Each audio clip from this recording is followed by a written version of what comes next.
Dans un petit village appelé les Étoiles Paisibles, la vie était calme et paisible parmi les montagnes hautes et les forêts denses. Fares, un jeune homme aimé de tous, était connu pour son courage et son intelligence. Depuis son enfance, il rêvait d'une grande aventure qui changerait sa vie et celle de son village. Une nuit sombre, un étrange éclat illumina le ciel, ressemblant à la lune mais bien plus brillant.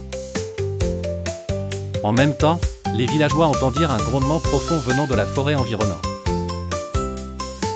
Soudain apparut un monstre gigantesque nommé Gromar, une créature légendaire dotée d'une force surnaturelle et de flammes crachées par sa bouche, venue des anciennes légendes racontant qu'un tel être menaçait la paix tous les 100 ans. Fares comprit qu'il devait affronter seul ce monstre pour sauver le village, mais il savait qu'il ne pourrait pas y arriver sans ses amis. Il rassembla alors Jana, une fille sage maîtrisant les secrets des herbes magiques, Nadim, un inventeur ingénieux créant des outils pour les aider au combat, et Rima, une archère experte dont les flèches ne manquaient jamais leur cible. L'aventure débuta quand ils entrèrent dans la forêt sombre, où l'obscurité régnait et où des bruits étranges se faisaient entendre. Ils affrontèrent des pièges naturels et des arbres enchantés qui tentaient de les arrêter.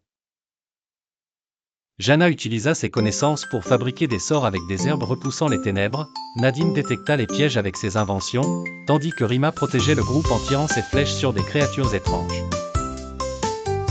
À mi-chemin, ils arrivèrent à une rivière profonde qu'ils devaient traverser, mais le monstre s'approchait rapidement du village. Nadim et Jana construisirent un pont temporaire en bois renforcé par des herbes magiques, permettant au groupe de traverser rapidement, tandis que Rima combattait courageusement les créatures qui tentaient de les arrêter. Finalement, ils atteignirent la grotte du monstre où commença le grand combat. Ils luttèrent vaillamment contre Gromar, Fares chercha ses points faibles, Rima tira ses flèches avec précision, Jana immobilisa le monstre avec des herbes magiques, et Nadim installa des pièges dans la grotte. Après un long combat, ils blessèrent le monstre et forcèrent Gromar à se retirer dans les profondeurs de la grotte.